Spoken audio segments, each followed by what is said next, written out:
வணக்கம். இன்னைக்கு ஸ்ரீ தேவி பாகவதத்தின் 5வது ஸ்கந்தம் தாங்க பார்க்க போறோம். 4வது ஸ்கந்தத்தில் கிருஷ்ணாவதாரம் பத்தி பார்த்தோம். அதை தொடர்ந்து ஜனமேஜயன் வியாசர் கிட்ட ஒரு கேள்வியை கேக்குறாரு. மகாவிஷ்ணுவே கிருஷ்ணனை அவதாரம் எடுத்திருக்காரு. அப்படி இருக்கும் போது புத்திரனுக்காக சிவபெருமான நோக்கி தவம் செய்வது ஏன் அப்படின்னு கேக்குறாரு. அதற்கு வியாசர் ஒரு அழகான பதில சொல்றாரு. மகாவிஷ்ணு சக்தி வாய்ந்தவள் தான், ஆனா அவர் மானிடனா அவதாரம் எடுத்துட்டாரு. அப்போ அந்த உருவத்துக்கும் முக்குணங்களுக்கும் கட்டுப்பட்டுதான் அவர் வாழ்ந்தாகணும். அதனால தன்னுடைய சம்சார வாழ்க்கையில தன்னுடைய மனைவி குழந்தைங்களுக்கு கட்டுப்பட்டுதான் வாழணும். அவங்களுடைய விருப்பத்தை நிறைவேற்றுறதுக்காக அவங்க என்ன சொல்றாங்களோ அதை செஞ்சுதான் ஆகணும். அதனால சிவபெருமான வணங்குறதுல எந்த தவறுமே இல்ல அப்படின்னு சொல்றாரு வியாசர். அதை தொடர்ந்து ஜனமேஜயன் ஆதி பராசக்தியோட சரிதங்களை பத்தி விரிவா சொல்லணும்னு கேக்குறாரு. வியாசரும் ரொம்ப சந்தோஷப்பட்டு மகிஷாசுரனுடைய கதைய பத்தி சொல்ல ஆரம்பிக்கிறாரு. ஒரு காலத்தில் தனுன்னு ஒரு அரசன் இருந்தான். அவனுக்கு 2 புத்திரர்கள், ரம்பன், கரம்பன். இருவருமே புத்திர வரம் வேண்டி தவம் இருக்க ஆரம்பிச்சாங்க. ரம்பன் நதிக்கரையில் இருக்கக்கூடிய ஒரு ஆலமரத்து நிழலில் பஞ்சாக்னிக்கு நடுவில் அமர்ந்து தவம் செய்ய ஆரம்பிச்சாங்க. கரம்பனும் பஞ்சநதம் நதியில மூழ்கி தவம் இருக்க ஆரம்பிச்சாங்க. ரம்பன் கரம்பனுடைய தவத்தை கேள்விப்பட்ட இந்திரனுக்கோ கவலை அதிகமாச்சு. அதை கெடுக்கணும்னு நினைச்சாரு. முதல்ல உருவம் எடுத்தாரு. பஞ்சநதம் நதியில மூழ்கி தவம் செஞ்சுக்கிட்டு இருக்கக்கூடிய கரம்பனுடைய காலை பிடித்து இழுத்து அவனை கொன்று விட்டார். இத தெரிஞ்ச ரம்பன் அதிகமா கோபப்பட்டாரு, கவலையும் பட்டாரு. அதனால தன்னுடைய உடலை வெட்டி அதே அக்னிக்கு ஆகுதியாக்க முயற்சி பண்ணாரு. அத அக்னி தேவன் தடுத்தாரு. ஆத்மஹத்தியான தற்கொலை பாவம், அத செய்யாத, உனக்கான வரம் என்ன வேணும்னு கேளு, அத நான் தர தயாரா இருக்கேன் அப்படின்னு அக்னி தேவன் சொல்றாரு. அதனால ரம்பனும் அக்னி தேவன் கிட்ட ஒரு வரம் கேக்குறாரு. இந்த 3 உலகங்களையும் வெற்றி கொள்பவனாகவும் தேவராலோ மானிடராலோ அசுரர்களாலோ கொல்லப்படாதவனாகவும் நினைத்த நேரத்தில் நினைத்த ரூபம் எடுக்கக்கூடியவனாகவும் அதிவீர பராக்கிரமசாலியாகவும் இருக்கக்கூடிய ஒரு புத்திரன் வேண்டும் அப்படின்னு கேக்குறாரு. அவரும் வரம் தந்துட்டு மறைஞ்சாரு. ஒரு நாள் ரம்பன் யக்ஷர்கள் வாழக்கூடிய அந்த காட்டு வழியா போறாரு. அப்போ அங்க ஒரு பெண் காட்டெருமைய பாக்குறாரு. அதோட அழகு வனப்பு எல்லாத்தையும் பார்த்த ரம்பனுக்கு அந்த பெண் காட்டெருமை மேல அதீத காதல் வருது. அந்த பெண் காட்டெருமைய மனைவியாக்கி கொண்டு பாதாள லோகத்துக்கு அழைச்சிட்டு போறாரு. தன்னுடைய மனைவி கூட எந்த ஆண் கிடா எருமையும் சேர்ந்துடவே கூடாது அப்படின்னு கண்ணும் கருத்துமா பாதுகாத்து வந்தாரு. அந்த பெண் காட்டெருமையும் கர்ப்பமும் ஆனாங்க. ஒரு நாள் ஆண் கிடா எருமை ரம்பனுடைய மனைவியோட நெருங்க முயற்சி பண்ணுச்சு. அப்போ ரம்பன் அந்த ஆண் கிடா எருமையோட சண்டை போட்டாரு. அதோட முடிவுல அந்த ஆண்கிடா எருமையுடைய கொம்பால குத்தப்பட்டு சாகடிக்கவும் பட்டாரு. தன்னுடைய கணவனையும் இழந்து தன்னை பாதுகாத்து கொள்ள வேண்டி யக்ஷலோகத்துக்கு வருது அந்த பெண் காட்டெருமை. அத பின்தொடர்ந்து அந்த ஆண்கிடா எருமையும் வருது. யக்ஷர்கள் அந்த பெண் காட்டெருமையோட நிலைய பார்த்து அந்த ஆண்கிடா எருமைய கொல்றாங்க. தன்னுடைய நிலைய எடுத்து சொல்லுது அந்த பெண் காட்டெருமை. அதனால யக்ஷர்கள் மனமிறங்கி பாதாள லோகத்துக்கு போறாங்க. ரம்பனுடைய உடலை எடுத்துக்கிட்டு வந்து இறுதி சடங்குக்கு வேண்டிய எல்லா ஏற்பாடுகளையும் பண்றாங்க. அப்போ அந்த பெண் காட்டெருமை நிறைமாத கர்ப்பிணியா இருந்தும் உடன்கட்டை ஏறணும்னு முயற்சி பண்ணுது. அந்த முயற்சியில அந்த நிறைமாத கர்ப்பத்திலிருந்து கர்ப்பம் நழுவி அந்த சிதையிலிருந்து வெளிப்பட்டவன் தான் மகிஷன். 4 மேனியும் பொழுதொரு வனமுமா வளர்ந்த அந்த மகிஷன் பிரம்மனை நோக்கி 10,000 ஆண்டுகள் தவம் இருந்தாங்க. தவம் இருந்ததோட பலனா பிரம்மதேவனும் அவருக்கு காட்சி தந்து என்ன வரம் கேள் அப்படின்னு கேட்டாரு. எனக்கு மரணமே இருக்க கூடாது அப்படின்னு கேக்குறாரு மகிஷன். மரணம் எல்லாருக்கும் நிச்சயம், அது வருவது யாராலையும் தடுக்க முடியாது. வேற வரம் கேளு, யோசிச்சு கேளு அப்படின்னு சொல்றாரு பிரம்மதேவன். எனக்கு ஆடவரால் மரணம் வரக்கூடாது, பெண்களால் வரலாம் அப்படின்னு சொல்லிட்டாரு மகிஷன். பிரம்மதேவனும் அப்படியே வரம் கொடுத்துட்டு போயிட்டாரு. பாதாள லோகத்துக்கு அசுர வேந்தன் ஆனான் மகிஷாசுரன். அவனுக்கு சேனாதிபதிகளாக சக்ஷூரன், மகாவீரியன், தனத்யக்ஷன், மதோத்கடன், தாம்பரன், அசிலோமன், பிடலாக்கியன், திரிநேத்ரன், உதர்கன், பாஷ்கலன், பந்தகன், காலன் இருந்தாங்க. அவங்களுடைய உதவியால பூமியையும் ஆக்கிரமிச்சு ஆண்டுகிட்டு வந்தோம். மகிஷாசுரனுக்கு ஸ்வர்கலோகத்தையும் அடையணுங்கிற ஆசை வந்துச்சு. அதனால இந்திரனுக்கு தூது அனுப்புனாரு. இந்திரனே, ஒண்ணு இந்த இந்திரலோகத்தை விட்டு ஓடிப்போ, அல்லது அடிபணி. அதுவும் இல்லையா, நேருக்கு நேர் எதிர்த்து போரிடு அப்படிங்கிறதுதான் அந்த தூது. இந்திரனும் கோபப்பட்டு அந்த தூதுவனை வசைமொழி பாடி போருக்கே சம்மதம்னு தெரிவிக்கிறாரு. ஒரு பக்கம் மகிஷாசுரன் போருக்கு தயாராகிக்கிட்டு இருக்காரு. இன்னொரு பக்கம் இந்திரனுக்கு கவலை வந்துடுச்சு. நம்முடைய பலத்தை காட்டிலும் எதிரியோட பலம் என்னது அப்படின்னு தெரிஞ்சுக்கிறது ரொம்ப முக்கியம் அப்படின்ட்டு மற்ற தேவர்களோடு சேர்ந்து ஆலோசனை பண்ணாரு. அதனால சில தேவர்களை ரகசியமா மகிஷனுடைய படைகளை உளவு பார்த்து வரும்படி அனுப்பினாரு. அவங்களும் உளவு பார்த்து வந்து இந்திரன் கிட்ட சொன்னாங்க. அதை கேட்ட இந்திரனும் திகைத்து போனான். என்ன செய்வதே தெரியல அப்படின்ட்டு குரு பிரகஸ்பதிய போய் சந்திக்கிறாரு இந்திரன். பிரகஸ்பதியும் போருன்னு முடிவாயிடுச்சு. வெற்றி தோல்வி என்பது தெய்வத்தின் வசம்தான் இருக்கே ஒழிய நம் வசம் இல்ல. முயற்சியை மட்டும் நாம கைவிடவே கூடாது அப்படின்னு அவரு சொல்றாரு. இருந்தாலும் இதற்கான உபாயத்தை பிரம்மதேவன் கிட்ட கேட்கலான்னு பிரகஸ்பதி இந்திரதேவனை பிரம்மதேவன் கிட்ட அழைச்சிட்டு போறாரு. பிரம்மதேவனும் இதற்கான உபாயம் சிவபெருமானால தான் சொல்ல முடியும்ட்டு கைலாயத்துக்கு அழைச்சிட்டு போறாரு. கைலாயத்துக்கு போனவங்களுக்கு சிவபெருமான் அவங்களுக்கு ஆசி கூறி உங்களுக்கு துணையா விஷ்ணு இருப்பாருன்னு சொல்றாரு. இவங்க எல்லாருமே சேர்ந்து வைகுண்டத்துக்கு போறாங்க. விஷ்ணுவை பிரார்த்திக்கிறாங்க. விஷ்ணுவும் தேவர்களுக்கு துணையாக இருப்பேன்னு வாக்கு கொடுக்கறாரு. முருகன் விநாயகரை வணங்கி அந்த போர் ஆரம்பிக்குது. போரில் பலவிதமான ஆயுதங்களை ஏந்தி அசுரர்களும் தேவர்களும் சண்டை போட ஆரம்பிக்கிறாங்க. அம்பு, கத்தி, சூலம், பிராசம், கதை, முசலம், கோடாலி, பட்டயம், சக்கரம்னு. மகிஷாசுரன் தன்னுடைய சேனாதிபதிகள் ஒவ்வொருத்தரையா அனுப்புறாங்க. அவங்க எல்லாருமே தேவர்களால மூர்ச்சிக்கப்படுறாங்க. இதனால கோபப்பட்ட மகிஷாசுரன் இந்திரன் கூட சண்டை போட ஆரம்பிக்கிறாரு. ஆனா இந்திரன் தன்னுடைய வஜ்ராயுதத்தால மகிஷாசுரனுடைய கதைய தூளாக்குறாரு. இதனால கோபப்பட்ட மகிஷாசுரன் சர்வ லோகங்களையுமே அழிக்கக்கூடிய சாம்பரிங்கிற மந்திரத்தை தியானம் பண்ணாரு. அதோட விளைவா ஒரு மாயாஜாலம் தோன்றியது. அந்த மாயையின் காரணமாக மகிஷன் ரூபத்திலேயே பலமும் வாய்ந்த எண்ணற்ற அசுரர்கள் அந்த போர்க்களத்தில் தோன்றினார்கள். இதெல்லாத்தையும் பார்த்து தேவர்கள் எல்லாரும் பயந்து ஓட ஆரம்பிச்சாங்க. விஷ்ணு பகவானையும் மனதார பிரார்த்தித்தாங்க. கருடன் மேல் விரைந்து வந்த விஷ்ணு பகவானும் தன்னுடைய சக்கராயுதத்தால அந்த மாயைய உடைக்கிறாரு. உடைத்து அவரும் அந்த போரில் கலந்துக்கிறாரு. அசுரர்களோட சண்டை அதிகமாயிக்கிட்டே இருக்கு. 50 நாட்கள் இந்த போர் நடந்துகிட்டே இருக்கு. ஒரு கட்டத்துல மகிஷன் பரிகம்ங்கிற ஒரு ஆயுதத்தை வச்சு விஷ்ணுவோட தலையில அடிக்க அவர் மயங்கி விழறாரு. கருடன் அவரை காப்பாத்தி அழைச்சிக்கிட்டு போகுது.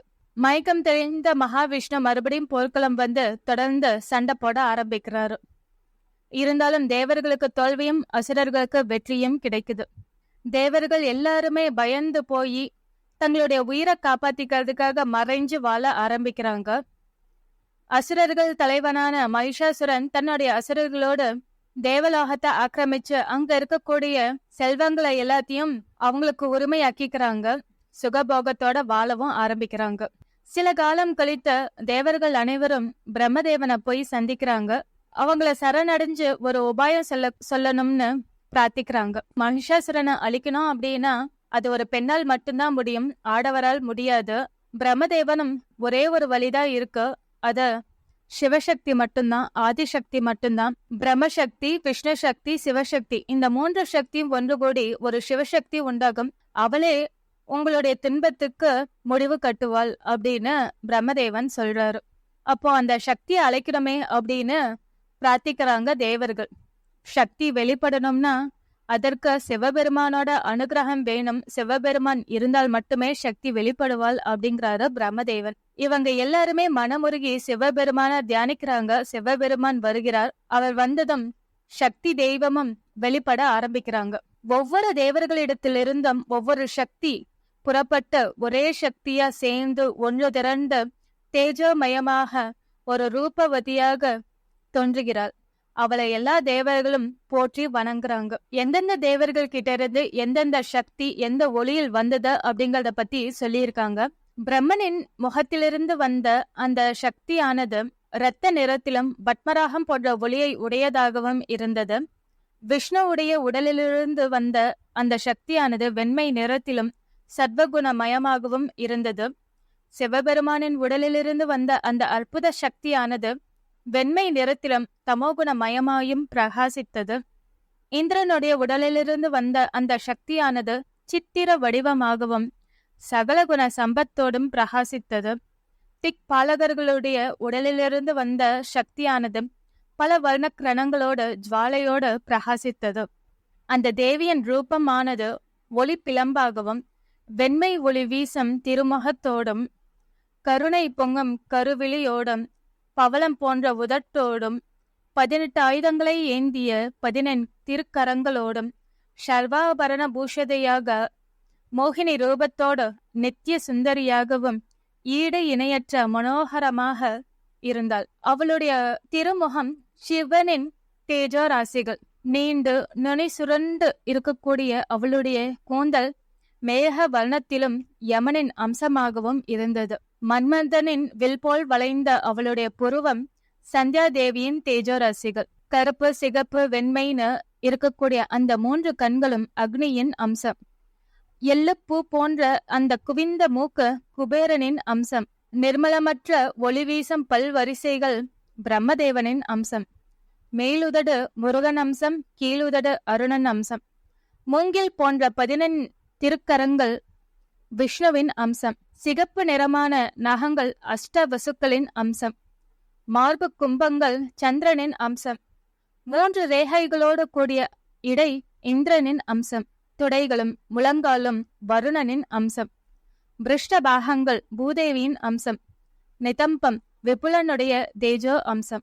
தேவர்கள் கிட்ட இருந்து வந்த சக்தி மட்டும் அல்லாது தேவர்கள் ஏந்தி இருக்கும் அந்த ஆயுதங்களிலும் அந்த சக்தியை வியாபித்து இருக்கிறாள் அப்படின்னு விஷ்ணு சொன்னாங்க. அதனால தேவர்கள் அனைவரும் தங்களுடைய ஆயுதங்களை அந்த ஆதிபராசக்திக்கு அர்ப்பணிங்கன்னு சொன்னாரு. அதனால தேவர்கள் அனைவரும் தங்களுடைய ஆயுதங்களை தேவிக்கு கொடுத்தாங்க. சிவன் தன்னுடைய சூலத்தையும், விஷ்ணு தன்னுடைய சக்கரத்தையும், வருணன் சங்கு, அக்னி சதக்னி, வாயு அம்புகள், அம்புரா தூணி, வில் கொடுத்தாங்க. இந்திரன் வஜ்ராயுதம், யமன் தண்டாயுதம், பிரம்மன் கங்கை நீர் நிறைந்த கமண்டலமும் மனோரம்யமான தாமரை மாலையையும் கொடுத்தார். வருணன் பாசத்தையும், குபேரன் மது நிறைந்த தங்க பாத்திரத்தையும் கொடுத்தாங்க. மேலும் துவஸ்டா தூதுமணிகள் ஒலிக்கும் கௌமோதகி என்கிற கதாயுதத்தையும், வஜ்ர கவசம், பலவகை அம்பு பாத அணிகளான நூபுராதி ஆபரணங்களையும் கொடுத்தான். சூரியன் ஒளிக்கற்றையும், விஸ்வகர்மா கங்கணம், நவரத்ன தோல்வலைகள், கூர்மையான பரசாயுதத்தையும் கொடுத்தான். திருப்பார்கடல் வினோதமான ஆடைகள், நிர்மலமான முத்தாரங்கள், பிரகாசமான ஜடைவில்லை காதணிகளை கொடுத்தது. மகா சமுத்திரமும் ரத்னாகரம் என்கிற தென்கடலும் நவசண்டிகை மோதிரங்களை கொடுத்தாங்க. மலையரசன் ரத்தின குப்பைகளையும் தங்கமயமான சிம்ம வாகனத்தையும் கொடுத்தாங்க. ஐராவதம் நல்ல துணியோடு ஒலிக்கும் மணியையும் கொடுத்துச்சு. தேவர்கள் எல்லாருமே மனமுருகி அந்த ஆதிபராசக்திய வணங்கி போற்றி மகிஷாசுரனை தாங்களே வதைக்கணும் அப்படின்னு பிரார்த்தித்தாங்க. அந்த தேவியானவள் அதை ஏற்றுக்கொண்டு ஒரு கஜனை செய்தால் அந்த ஒளி அந்த சராசரங்களை நடுங்க வச்சது. அந்த ஒளியை கேட்ட அசுரர்களும் பயந்து நடுங்கினாங்க. அந்த ஒளி வரக்கூடிய திசையை நோக்கி அசுரர்கள் எல்லாரும் வந்து பார்த்தாங்க. அங்க தேவி சிம்ம வாகனத்தோட அதிரூப சுந்தரியாக வீற்றிருப்பதை பார்த்து எல்லாரும் மயங்கி நிக்கிறாங்க, பயந்தும் போறாங்க. எல்லாருமே ஓடி போய் மனுஷன் கிட்ட இப்படி ஒரு தேவி சிம்ம வாகனத்தில் 14 திருக்கரங்களோட வீற்றிருக்கிறாள் அப்படின்னு சொல்றாங்க. அதை கேட்க கேட்க மகிஷனுக்கு கோபம் நீங்கி காதல் மலருது. எப்படியாவது அந்த அதிரூப சுந்தரிய கல்யாணம் பண்ணிக்கணுங்கிற ஆசை வருது.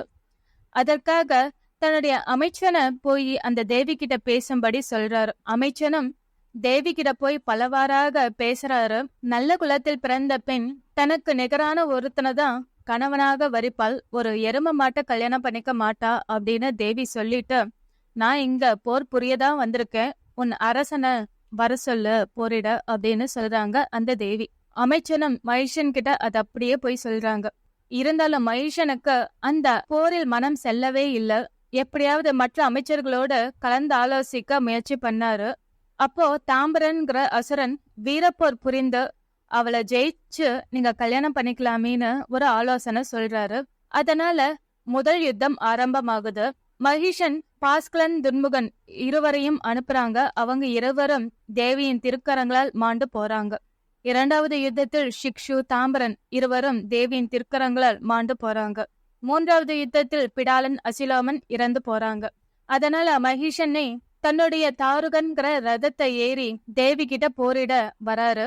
அந்த ரதம் 1000 கோவேறு கழுதைகளால் பூட்டப்பட்டும் பலவித ஆயுதங்களால் நிரம்பியதுமாக இருந்தது. இருந்தாலும் தேவி முன்னாடி எருமை ரூபத்தோட போக கூடாது, மோகன ரூபத்தோட தான் போகணும்னு சொல்லிட்டு அந்த மகிஷன் மோகன ரூபம் எடுத்தாங்க.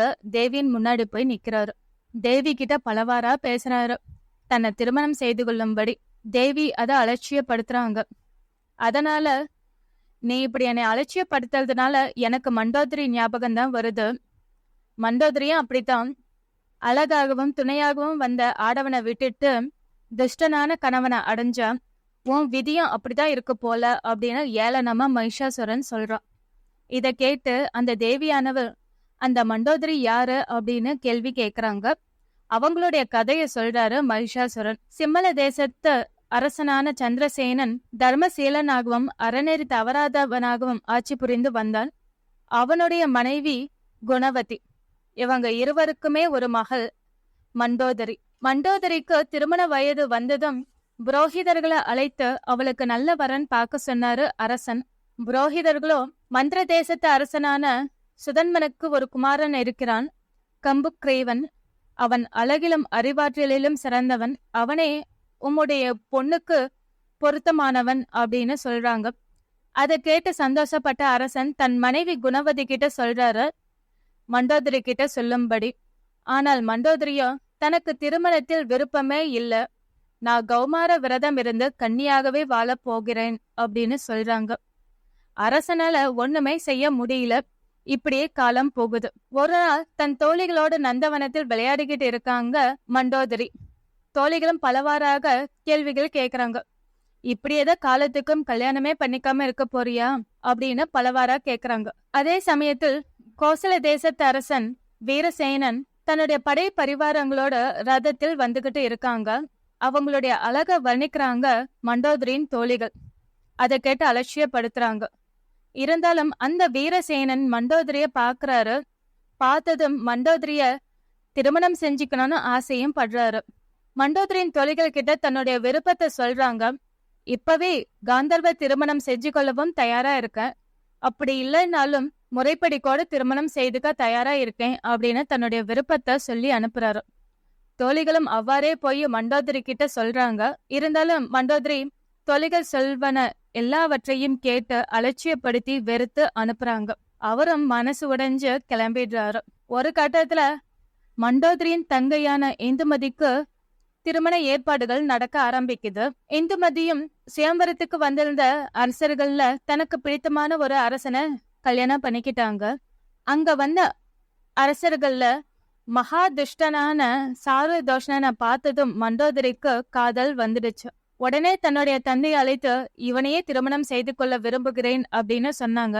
மண்டோதரி திருமணத்துக்கு சம்மதித்ததும் அவருடைய பெற்றோர்களும் உடனே அவருக்கு கல்யாணம் பண்ணி வச்சுட்டாங்க. சந்தோஷமா சாருதோஷனோட வாழ்ந்துகிட்டு வந்தாங்க மண்டோதரி. ஆனா அது ரொம்ப நாளைக்கு நீடிக்கல. தன்னுடைய கணவன் தனக்கு மட்டுமே சொந்தம்னு நினைச்சுக்கிட்டு வந்த மண்டோதரிக்கு தன்னுடைய கணவன் தனக்கு மட்டும் அல்ல மற்ற பெண்களுக்கும் சொந்தமானவன்கிறது காலப்போக்குல புரிய ஆரம்பிச்சது. தன்னுடைய வாழ்க்கைய இப்படி பாழாக்கிட்டோமே அப்படின்ட்டு வேற வழி இல்லாம அந்த வாழ்க்கையிலேயே வாழ ஆரம்பிச்சுட்டாங்க. இதுதான் மண்டோதரியோட கதை அப்படின்னு சொல்றாரு மகிஷாசுரன். தேவி இத கேட்டுட்டு ஏளனமா பார்த்து சிரிச்சுட்டு, எரும மாடு, உனக்கு எரும மாட்டு புத்தி தானே வரும், மண்டோதரி மாதிரி நானும் சாதாரண பெண்ணுன்னு நினைச்சிட்டியா, நான் ஆதி பராசக்தி அப்படின்னு சொல்றாங்க. சொல்லிட்டு அவங்க கூட தொடர்ந்து சண்டை போட ஆரம்பிக்கிறாங்க. முடிவில் தன்னுடைய சூலாயுதத்தால மகிஷாசுரனை வதம் பண்றாங்க அந்த ஆதி பராசக்தி.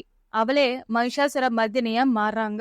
மகிஷாசுரன் வதம் ஆனதும் தேவர்கள் எல்லாரும் அந்த தேவியை துதித்து பாடி பரவசம் அடையிறாங்க. பூலோகத்துக்கு தேவர்கள் எல்லாரும் சேர்ந்து சத்ருக்கனனை அரசனாக்கி உலகால செய்யறாங்க. சத்ருக்கனன் அரசாட்சியில் எல்லா மக்களும் உயிரினங்களும் சந்தோஷமா எந்த ஒரு துன்பமும் இல்லாம வாழ்ந்துகிட்டு வராங்க. அடுத்து சும்பன் நிசும்பன் கதை. பாதாள லோகத்துல இருந்த சும்பன் நிசும்பன் பூலோகத்துக்கு வராங்க. புஷ்கர கஷேத்திரத்துல பிரம்மனை நோக்கி கடுந்தவம் இருக்காங்க. அன்ன ஆகாரம் இன்றி கடுந்தவம் இருக்கக்கூடிய அந்த சும்பன் நிசும்பனுக்கு பிரம்மதேவன் காட்சி தராரு. என்ன வரம் கேள் அப்படின்னு கேக்குறாங்க. தேவர்களாலோ மனிதர்களாலோ மிருகங்களாலோ பறவைகளாலோ மரணம் வரக்கூடாது அப்படின்னு கேக்குறாங்க. பெண்களால் மரணம் வரலாம் அப்படின்னு வரம் கேக்குறாங்க. அப்படியே ஆகட்டும்னு வரம் கொடுத்துட்டு மறையிறாரு பிரம்மதேவன். பாதாள லோகத்தை ஆண்டுகிட்டு வர சும்பன் நிசும்பனுக்கு துணையாக சண்டன் முண்டன் ரக்தபீஜன் தாம்பரன் எல்லாரும் வந்து சேர்றாங்க. இவங்கள படைத்தளபதியாக்கி கொண்டு இவங்க ஆட்சி புரிஞ்சுக்கிட்டு வராங்க. ஒரு கட்டத்தில் இவங்க எல்லாருமே தேவலோகத்தை அடைஞ்சு தேவலோகத்தை ஆக்கிரமிக்கிறாங்க. அடுத்து குபேர பட்டணமான அலகாபுரியையும் ஆக்கிரமிக்கிறாங்க. அடுத்து யமலோகத்தையும் ஆக்கிரமிக்கிறாங்க. ஏன் சூரியன் சந்திரன் கூட இவங்களுடைய கட்டளைக்கே அடிபணிந்து சேவை செய்யவும் ஆரம்பிச்சிடுச்சு. இப்படியே 1000 ஆண்டு காலம் கொடுங்கோல் ஆட்சி புரிஞ்சுக்கிட்டு வந்தாங்க சும்பனும் நிசும்பனும். இதனால தேவர்கள் எல்லாருமே மறைஞ்சு ஒளிஞ்சுக்கிட்டு வாழ்ந்துகிட்டு வந்தாங்க. ஆனா எத்தனை காலம்தான் இப்படி வாழ்றது அப்படிங்கறதுனால இவங்க எல்லாருமே போய் குரு பிரகஸ்பதியை சந்தித்து ஏதாவது யாகம் பண்ணுங்களேன் அப்படின்னு சொல்றாங்க. மந்திரத்தின் அதிதேவதைக்கே சக்தி இல்லங்க போது எந்த யாகம் செஞ்சுமே பயன் இல்ல அப்படின்னு சொல்றாரு குரு பிரகஸ்பதி. இருந்தாலும் இது ஊழ்வின அப்படின்னு விட்டுடாம முயற்சி செஞ்சுதான் ஆகணும், ஏதாவது உபாயத்தை தேடிதான் ஆகணும் அப்படின்னு சொல்றாரு. பெரியவங்க கிட்ட கேட்டு நடப்பது நல்லது அப்படின்னு சொல்றாரு பிரகஸ்பதி. காலம் என்ற தெய்வத்துக்கும் மேலாக காலாதீதமான தெய்வம்னு ஒண்ணு இருக்கு. அவள்தான் அந்த ஆதிபராசக்தி. ஏற்கனவே மகிஷாசுரனை வதம் பண்ணி நம்மளை காப்பாத்தின அந்த ஆதிபராசக்திய நீங்க வேண்டி வணங்கணும். அவளாலதான் உங்களுடைய பிரச்சனைய தீர்த்து வைக்க முடியும் அப்படின்னு சொல்றாரு பிரகஸ்பதி. அதனால தன்னுடைய சீடர்களுக்கு பீஜாட்சர மந்திரத்தை உபதேசம் பண்றாரு. அவளுக்குரிய பூஜைகளை எப்படி செய்யணும்னு சொல்லி கொடுக்கறாரு. அதுபடியே தேவர்கள் எல்லாருமே பீஜாட்சர மந்திரத்தை ஜபித்து அவளுக்குரிய பூஜைகளை ஆராதனைகளை செஞ்சுக்கிட்டு வராங்க. அதற்கு மகிழ்ந்து அந்த தேவியானவள் தரிசனம் தராங்க. தரிசனம் தந்த தேவிய பார்த்ததும் இவங்க எல்லாரும் சந்தோஷப்படுறாங்க. நடந்த எல்லாத்தையும் சொல்றாங்க. அதனால சும்பன் நிசும்பனுடைய தலைநகரத்துக்கு போன அந்த ஆதிபராசக்தியானவள் அதிமதுரமான குரலில் கானம் பாட ஆரம்பிக்கிறாங்க. அந்த கானத்தை கேட்ட ஒட்டுமொத்த இயற்கையும் பறவைகளும் மிருகங்களும் ஸ்தம்பித்து போய் இருக்கு. அவளை தேடி போகுது. இந்த மதுரமான குரல், இந்த கானம் எங்கிருந்து வருது அப்படின்னு சொல்லிட்டு எல்லாரும் வந்து பார்க்க ஆரம்பிக்கிறாங்க. சண்ட முண்டர்கள் அந்த தேவியின் அழகை பார்த்து ஸ்தம்பித்து போறாங்க. சும்பராசுரனிடம் போய் சொல்றாங்க. இதை கேட்ட சும்பராசுரனுக்கு அந்த தேவிய திருமணம் பண்ணிக்கணுங்கிற ஆசை வருது. அதற்கு தூதா சுக்ரீவனை அனுப்புறாங்க. சுக்ரீவனும் தேவி கிட்ட போய் பேச ஆரம்பிக்கிறாங்க. அந்த தேவி சுக்ரீவன் கிட்ட ஒரு விஷயத்த சொல்றாங்க. சும்பராசுரன் என்ன திருமணம் செய்துக்கணும்னு ஆசைப்படுறது ஓகே, ஆனா நான் சின்ன வயசுலயே என்னுடைய தொழில்கள் கிட்ட ஒரு சபதம் போட்டிருக்கேன். எனக்கு யுத்தம் செய்வதில் திறமை அதிகமாவே இருக்கும். எனக்கு சமமான பலத்தோடும் என்ன போரில் வெற்றி பெறுபவனாகவும் இருக்கக்கூடிய ஒருத்தனை கணவனா அடைவேன் அப்படின்ட்டு. அதனால அந்த சபதம் நிறைவேறணும் அப்படின்னா உன்னுடைய அரசன் சும்பராசுரனை வந்து என் கூட போரிட சொல்லு அப்படின்னு சொல்றாங்க அந்த ஆதிபராசக்தி. உன்னுடைய மென்மையான ரூபத்தை வைத்துக்கொண்டு நீ ஏன் போரில் ஈடுபடணும்னு ஆசைப்படுற? அதை எல்லாத்தையும் விட்டுவிடு, என் அரசனை கணவனாக்கிக்கொள் அப்படின்னு பேசுறாங்க. அந்த ஆதிபராசக்தி சுக்ரீவனை திட்டி அனுப்புறாங்க. சும்பராசுரன் கிட்ட வந்து சுக்ரீவன் நடந்ததை சொல்றாரு. அதனால யோசிச்சுக்கிட்டே இருந்தவர் சும்பராசுரன் தும்ரலோச்சனனை அனுப்புறாங்க. தும்ரலோச்சனனும் நான் அந்த தேவி கிட்ட போரிட்டு அவங்கள ஜெயிச்சு உங்ககிட்ட அழைச்சிட்டு வரேன்ட்டு வீரவசனம் பேசிட்டு போறாரு. ஆனா அங்க அந்த தேவியால் சாம்பலாக்கப்படுறாரு. அந்த தேவியின் ரூபத்திலிருந்து ஒரு அதிரூபமான சக்தியானவள் தோன்றுகிறாள். அவங்கதான் கௌசிகை. அவள் கருமை நிறத்தோடும் மகா கோர ரூபத்தோடும் பல வகையான ஆயுதங்களை ஏந்தியும் இருக்காங்க. அவங்களே பத்ரகாளி காலராத்திரி. அவங்க அசுர படை வீரர்களையும் யானைகள் குதிரைகள் ஒட்டகங்களையும் வாயல் கடித்து சாப்பிட்டுக்கிட்டே வராங்க. சும்பாசுரன் சண்ட முண்டர்களை போர்க்களத்துக்கு அனுப்பி வைக்கிறாங்க. காளி கையில மாற்றாங்க.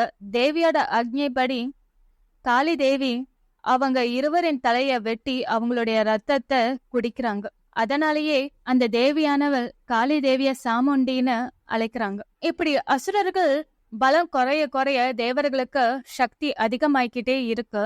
அதனால ஒவ்வொரு தேவர்கள்கிட்ட இருந்தும் ஒவ்வொரு சக்தி வெளிப்பட்டு ஆதி பராசக்திக்கு துணையா அந்த போர்க்களத்துக்கு ஒரு படை பரிவாரமா வந்து சேர்றாங்க. பிரம்மதேவன் கிட்ட இருந்து பிரம்மசக்தி அன்ன வாகனத்தில் ஜபமாலை கமண்டலம் ஏந்தி பிராமணியா வந்து சேர்றாங்க. விஷ்ணுவோட சக்தியா கருடன் வாகனத்தில் சங்கு சக்கரம் ஏந்தி வைஷ்ணவி பெயரில் வந்து சேர்றாங்க. ருத்ரனுடைய சக்தியானவள் வெள்ளை ரிஷபத்தில் திரிசூலம் பிறைச்சந்திரன் ஏந்தி சல்ப கணத்துடன் மாகேஸ்வரியாக வந்து சேர்றாங்க. வேல்முருகனிடமிருந்து குமார சக்தி மயில் வாகனத்தில் ஏறி சக்தி ஆயுதம் ஏந்தி கௌமாரியாக வந்து சேர்றாங்க. இந்திரனுடைய சக்தியானவள் ஐராவத யானையில் ஏறி வஜ்ரப்படையோடு சர்வாபரண பூஷிதையாக ஐந்திரியாக வந்து சேர்கிறாள். வராக சக்தியானவள் வராக ரூபமாக வராகியாக வந்து சேர்றாங்க. மிருதி சக்தியானவள் சிம்ம ரூபமாக நாரசிம்மியா வந்து சேர்றாங்க. யமன் சக்தியானவள் யமசக்தியாக எருமை வாகனத்தோடு தண்டாயுதம் ஏந்தி கோர வடிவுடன் யாமை என்ற பெயரில் வந்து சேர்றாங்க. வருணனுடைய சக்தியாக வாருணியும் குபேரனுடைய சக்தியாக கௌபேரியும் வந்து அங்க பொற்குளத்தில் ஆதிபராசக்திக்கு துணையாக அணிவகுத்து நிக்கிறாங்க. இதை தெரிஞ்சுக்கிட்டு சிவபெருமான் இவங்க எல்லாருக்குமே காட்சி தராரு, இவங்க எல்லாருக்குமே அருள் புரிகிறாரு. அப்போ அந்த சண்டிகா தேவியினுடைய ரூபத்திலிருந்து இன்னொரு சக்தி வெளிப்படுகிறாள். அவளே ஒரு சிவசக்தி, சிவதூதி. அவள் சிவபெருமான் கிட்ட தங்கள் சார்பாக சும்பாசுரனிடம் தூது செல்ல வேண்டும் என்று சொல்றாங்க. அதே மாதிரி சிவபெருமானும் சும்பாசுரனிடம் போய் தூது போறாங்க. தேவியின் சபதத்தை பத்தி சொல்றாங்க. போர்க்களத்தில் போர் சிறப்பாக நடைபெறுது. ஒவ்வொரு சக்தி தேவியும் தங்களுக்குரிய ஆயுதங்களால ஒவ்வொரு அசுரர்களையும் வதம் பண்ணிக்கிட்டே வராங்க. காளி தேவியானவள் சூலம் கதை கத்தியோட அசுரர்களை கொண்டுகிட்டே வராங்க. பிராமணி கமண்டல நீர் தெளித்தே அசுரர்களை கொல்றாங்க. மாகேஸ்வரி சூலத்தாலும் வைஷ்ணவி சக்கரத்தாலும் கதையாலும் ஐந்திரி வஜ்ராயுதத்தாலும் கொல்றாங்க. ஐராவதம் யானை தன்னுடைய காலால் மிதித்தே பல அசுரர்களை கொண்டுகிட்டே வருது. வாராகி தன்னுடைய மூக்காலும் கோரை பற்களாலும் நாரசிம்மி கூறிய நகங்களாலும் அசுரர்களை கொல்றாங்க. சிவதூதி தன்னுடைய வீர முழக்கத்தால் பல அசுரர்களை கொன்று குவிக்கிறாங்க. சாமுண்டியும் காளிகா தேவியும் அசுரர்களை வாரி வாரி எடுத்து வாயிலிட்டு கடித்து தின்ன கொல்றாங்க. கௌமாரி தன்னுடைய சக்தி அம்ப பயன்படுத்தி கொல்றாங்க. வாருணி தன்னுடைய பாச கயிற்றால் அசுரர்களை கொல்றாங்க. வைஷ்ணவி தன்னுடைய சக்கராயுதத்தால் ரத்த பீஜனை தாக்குறாங்க. ஆனா ரத்த பீஜனுடைய உடம்புல இருந்து ரத்தம் பீறிட்டு வருது. ரத்தம் சிந்த சிந்த அந்த ரத்தத்திலிருந்து பல அசுரர்கள் உருவாகி வந்துகிட்டே இருக்காங்க. அதோட எண்ணிக்கை அதிகரிக்க அதிகரிக்க இவங்க எல்லாருமே டயர்ட் ஆகுறாங்க. அதனால அந்த ஆதிபராசக்தி காளிகா தேவிய அழைச்சு ஒரு விஷயத்த சொல்றாங்க. நான் ரத்த பீஜனோடு சண்டை போடுறேன். அவன் உடம்புல இருந்து ஒரு துளி ரத்தம் கூட கீழே சிந்த விடாமல் நீ குடித்து விடணும் அப்படிங்கிறதுதான் அந்த கட்டளை. அதுபடியே அந்த ஆதிபராசக்தி ரத்த பீஜனோடு சண்டை போட ஆரம்பிக்கிறாங்க. காளிகா தேவி ஒரு ரத்த துளி கூட கீழே சிந்த விடாமல் குடித்து குடித்து ரத்த பீஜனுடைய உடம்பில் இருக்கக்கூடிய ரத்தமே வற்ற வரைக்கும் குடித்து தீக்குறாங்க. அதுல அந்த ரத்த பீஜனம் மாண்டு போகிறான். அடுத்து தன்னுடைய தம்பி நிசும்பனை போர்க்களத்துக்கு அனுப்புறார் சும்பாசுரன். நிசும்பனும் அந்த தேவியால் தலை வெட்டப்பட்டும் அவன் முண்டமாக இருந்தே கதாயுதத்தால் போரிட்டுக்கிட்டே இருக்கான். அவனையும் வதம் செஞ்சு முடிக்கிறாங்க. அடுத்த சும்பன் போர்க்களத்துக்கு வராங்க. காளியும் சாமுண்டியும் சும்பனோடு சண்டை போடுறாங்க. அவனுடைய கைகள் கால்கள் தலை வெட்டப்பட்டும் அவன் சண்டை போட்டுக்கிட்டே இருக்கான். முடிவில் அவனை முழுமையா வதம் செஞ்சு முடிக்கிறாங்க. இப்படிதான் சும்பன் நிசும்பன் சண்டன் மொண்டன் ரத்த பீஜன அந்த ஆதி பராசக்தியானவள் தன்னுடைய சக்தி பரிவாரங்களோட போர்க்களத்தில் நின்று போர் புரிந்து வதம் செஞ்சு தேவர்களுக்கு நற்கதி கொடுத்தாங்க. அடுத்து ஒரு கதை. ஒரு காலத்தில் சுரதன்கிற ஒரு அரசன் அறநெறியோட ஆட்சி புரிந்து வந்தான். ஆனா அங்க மலையில வாழக்கூடிய மிலேச்சர்கள் அவனுடைய நாட்டை கைப்பற்றணும்னு முயற்சி பண்ணாங்க. அதே மாதிரி செஞ்சாங்க. சுரதன் தோற்றுவிட்டான். அந்த மிலேச்சர்களுக்கு துணையாக சுரதனுடைய அமைச்சர்களும் இருந்ததுனால சுரதனால அங்க உயிர் வாழ முடியாது அப்படின்ட்டு ரகசியமா ஒரு குதிரை எடுத்துக்கிட்டு காட்டு வழியா புறப்பட்டாரு. காட்டு வழியா வந்தவர் சுமைதஸ்ங்கிற ஒரு ரிஷி ஆசிரமத்துக்கு வந்து சேர்றாரு. அங்க அவர் தன்னுடைய சீடர்களுக்கு ஞானோபதேசம் பண்ணிக்கிட்டு இருக்காரு. அவருடைய திருவடியில பணிந்து இப்படி நிர்கதியா எல்லாத்தையும் இழந்து நான் வந்திருக்கேன், எனக்கு நீங்க தான் அபயம் அளிக்கணும் அப்படின்னு கேக்குறாரு. அவரும் மனமிறங்கி நீ இங்கேயே இருக்கலாம்பான்ட்டு சொல்றாரு. அதனால சுரதன் அங்கேயே வாழ ஆரம்பிச்சுட்டாரு. ஒரு நாள் சம்சார வாழ்க்கையில விரக்தி அடைஞ்சு ஒரு வைஷ்யன் அங்க காட்டு வழியா வராங்க. அவன் ஒரு வணிகனா வாழ்ந்தவன், சமாதின்னு பேரு. இவங்க 2 பேரும் சந்திச்சுக்கிறாங்க. சுரதன் சமாதி கிட்ட விசாரிக்கிறாரு, நீ யாரு, எங்க இருந்து வர அப்படின்ட்டு. நான் ஒரு வணிகன், என் மனைவியும் மக்களும் பொருளாசையினால ரொம்ப கொடுமைப்படுத்துறாங்க, அதனால எல்லாத்தையும் வெறுத்துட்டு நான் இங்க வந்துட்டேன் அப்படிங்கிறாரு. சுரதனம் தன்னுடைய நிலைமைய பத்தி சொல்றாரு. 2 பேரும் கவலைப்பட்டுக்கிட்டே இருக்காங்க. 2 பேரும் நண்பர்கள் ஆயிட்டாங்க. இருந்தாலும் நண்பர்கள் ஆனாலும் இவங்க 2 பேருக்குமே அவங்களுடைய வாழ்க்கையில நடந்ததை நினைச்சு கவலை இருந்துகிட்டே இருந்துச்சு. சுரதனுக்கு நம்முடைய நாடு எப்படி இருக்கும், நம்முடைய நாட்டு மக்கள், மனைவி, குழந்தைகள் எப்படி இருக்காங்களோன்னு கவலை. அதே மாதிரி சமாதிக்கும் தன்னுடைய மனைவி, குழந்தைகள் பற்றி கவலை. இவங்களுடைய கவலை நாளுக்கு நாள் அதிகமாய்கிட்டே இருந்துச்சே ஒழிய குறையவே இல்லை. அதனால குரு சிமேதஸ் கிட்ட போய் இவங்க தங்களுடைய குறைய சொல்லி பேசுறாங்க. அதற்கு அவர் ஒரு கதைய சொல்றாரு. கிருத யுகத்துல விஷ்ணு தன்னுடைய சுகதுக்கங்களை மாறி மாறி வருது, அதை நீங்கணும் அப்படின்னு சொல்லிட்டு தவம் இருக்க ஒரு இடத்த தேடி புறப்பட்டாரு. அதே மாதிரி பிரம்மனும் தவம் பண்ணணும்ட்டு ஒரு இடத்த தேடி புறப்பட்டாரு. ஒரு வழியில 2 பேருமே ஒருத்தர் ஒருத்தர் சந்திச்சுக்கிட்டாங்க. நீ யாருன்னு விஷ்ணு பகவான் பிரம்மனை கேட்க, நான் தான் சிருஷ்டிகர்த்தா அப்படின்னு பிரம்மதேவன் சொன்னாரு. நான் அல்லவா சிருஷ்டிகர்த்தா, நானே உத்தமன், நானே சிறந்தவன், நானே மேலானவன். இவங்க 2 பேருக்கு இடையில ஒரு வாதம் வர ஆரம்பிச்சது. மது கைடபர்கள் கிட்ட இருந்து உன்னை காப்பாத்தினது நான் தானே, நான் தானே எல்லாத்துக்கும் மேலானவன்னு விஷ்ணு சொல்லிக்கிட்டு இருக்காரு.